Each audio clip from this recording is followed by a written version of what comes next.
So apparently June is like mental health month, apparently. I had no idea. I don't know.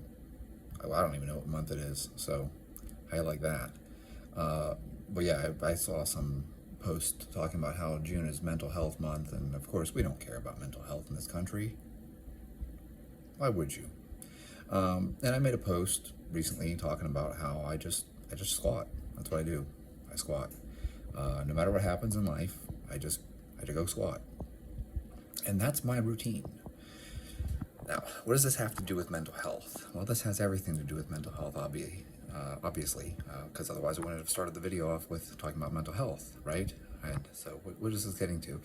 People will tell you bullshit, and you should ignore those people when they tell you bullshit. And people will say things to you like, well, the gym isn't therapy. The gym is therapy. Why would I say such a thing? Well, let me tell you. There's a mountain of research showing that exercise is actually effective for things like depression, anxiety, all these various things that we all have to deal with throughout life. We put people on medications that don't actually work. Sorry.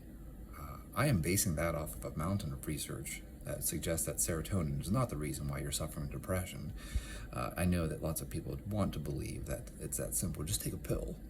But the reality is that in neurobiology, as we study these things in neurotransmitters, a lot of these correlations don't actually play out whenever you start measuring things. You do a fast scan cyclic voltammetry on someone, and it turns out there isn't a disruption of their dopamine. Oh, crap. Well, there goes that theory. But no one ever wants to reverse things. You know, you can't tell people to retract this garbage paper that was written 40 years ago. Because we have better technology now that lets us measure things that they couldn't measure 40 years ago. I'm not even attacking the researchers. I'm actually sympathetic. 40 years ago, you didn't have this technology. So how could you know that you were wrong? But now we do have this technology. So now we know that you're wrong. It's not their fault. The technology didn't exist. It's like if I got a really good microscope and I was like, hey, I can finally see an electron. I don't know. I just feel like it's a silly thing for us to go back and complain about these things. It's like when people criticize Darwin, and it's like, well, he was doing the best with what he had at the time. I'm sure he would change some of his theories. Anyways, point being, a whole bunch of research showing that exercise is actually very effective, more effective than medications for dealing with things like depression, anxiety, all these other conditions and all these other disorders. And my point to you is this, is that the gym is therapy, actually, because it increases all this BNF in your brain, which is really important. BDNF is probably the reason why SSRIs also work. So in the cases where SSRI medication does work, it's because it's increasing BDNF in your brain. It's actually increasing neurogenesis. And there's a bunch of other studies on things like lion's mane, which is known to increase BDNF, which increases neurogenesis. What a shocker. And of course, you guys have probably heard me talk about other things that increase neurogenesis, like DHT. It's really important that men have normal DHT levels. I know, you're sitting here going, well, I need to block it because I don't want to lose my hair. Fuck your hair. No one cares if you have hair. I'm bald in the back. I don't care. I would rather be losing my hair than suffering from depression. Like, pick the two. Like, would you rather lose some hair or have depression? Like, I would rather not have crippling depression. The point being, my routine is that I squat every day, and it doesn't matter. If I'm having a shitty day and I can't squat heavy, that doesn't matter. I will go squat an empty bar for 10 sets of 10. That's 100 reps with an empty bar. It's a really boring workout, but you know what? I feel good after I did it. Endorphins. Endorphins are cool. You want endorphins. And the thing of this, the whole spiel that I'm sharing here, is that I think it's important for people to have any. You don't have to squat every day. I squat because I like to squat. That's my reason for choosing it. Like, people are like, why do you squat every day? There isn't some miracle secret formula to this. I'm not going to magically squat 1,000 pounds in a year. I squat every day because I like to squat. Like, I just like doing squats. I don't even care. You can put 135 on the bar. I will squat 135 until I'm tired. I don't care. And it doesn't matter to me. It doesn't have to be 315 or 405. It could be an empty bar, and I'm just going to squat it for 100 reps with as little rest between sets as possible or something. Like, to me, I like to squat, so I squat. That's my reason for it. Maybe you like to bench press. Go bench press. Like, and fuck anybody who tells you otherwise. Like, if someone tells you, oh, you shouldn't bench press every day, but you like to bench press every day, go bench press every day. You're not trying to win the Olympics. I'm not trying to win an Olympic medal. I don't make my living off of this. It doesn't matter. It doesn't matter at all. I'm not going to win a powerlifting meet either. It doesn't matter. I squat simply because I like to squat. Now, if you do this for a living and you can't be wrecked for tomorrow because, I don't know, you got a game or something and you're making $10 million a year, don't squat tonight and wear your legs out so you can't play basketball tomorrow and win another NBA championship. But for the rest of us, go ahead and squat. Like, what do you care? Oh, your legs are a little sore tomorrow and now you can't squat maximally? Who cares? Like, unless you make your living from this stuff, you don't need to worry about that, okay? And my point being, I think it's important, like I said, you can bench press if you like bench press instead, that people have some physical endeavor, and I don't even care what it is. Maybe you like running. I used to run all the time. Like when I was in college, I would get up in the morning and I would go for a run, and I would go to class all day, and when class was over, I'd go for another run. And you want to know something about that?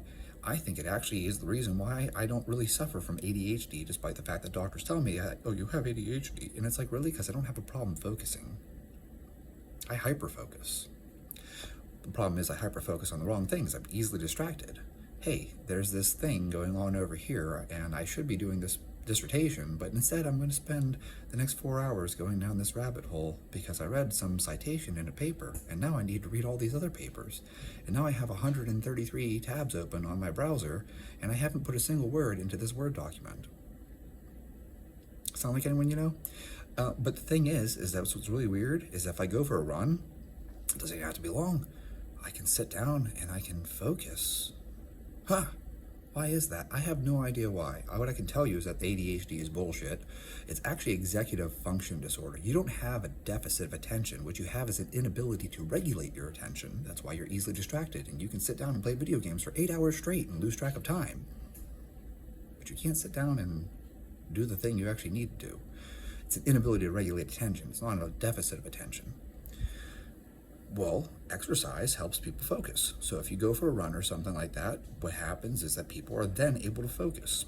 So strangely enough, look at that again. The gym is therapy, right? So you can treat ADHD by using exercise. Like when kids have recess, right? There are countries where they've actually studied this. Kids have recess, they get physical activity, they're able to focus better. Why is that? Well, it's because this whole effect happens whenever you exercise. When you exercise, endorphins are released, dopamine is released, all these positive things happen in your brain. You get all this BDNF and neurogenesis. The brain is primed to focus on something. So it shouldn't shock you, hey, when I go to the gym, when I work out, when I exercise, I feel better afterwards and I can focus. So the gym is therapy. In fact, research studies show it's more effective than using medication. And that's something that people should really hone in on. And I'm sharing this because of the fact that I'm sharing the point here. I think it's important that people have some type of physical endeavor. And I don't care what it is. For you, it could be running, it could be a spin bike, it could be rowing. Get yourself a rower and just row. It doesn't really matter. You could just do squats. You could do push-ups. Anything at all. Whatever you like to do. That's the important part here. I feel like you shouldn't force yourself to do something. So if you hate running, don't run. And if you don't like squatting, don't make it squats. Like, it doesn't have to be this thing. Pick something you enjoy doing, any physical activity, whatever it is. Maybe you like going for a swim. Go for a swim. And make that part of your daily ritual.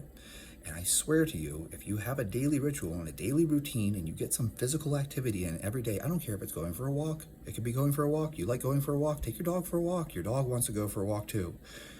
That is all that you need, is that you need to have this physical outlet, whatever it is for you, and just make that part of your routine. Make it an anchor point. And like I said, there's tons of research backing this up. Like, this is not like I just pulled this out of the air and I'm saying, this is my N of 1 experience. Like, there's plenty of research out there showing that this is very, very effective. So that's my message to everyone. For your mental health, for your mental acuity, for your ADHD, for whatever it is that you think that you've been diagnosed with by some doctor who actually never tested your neurotransmitter levels, but then just made a diagnosis, which is a weird thing that, we do that. Every other field of medicine does blood tests and all kinds of things like that before they make a diagnosis, but we just look at you and we're like, yeah, I think you have this. Let that sink in for a minute. So before you accept those things, why not try getting some physical activity?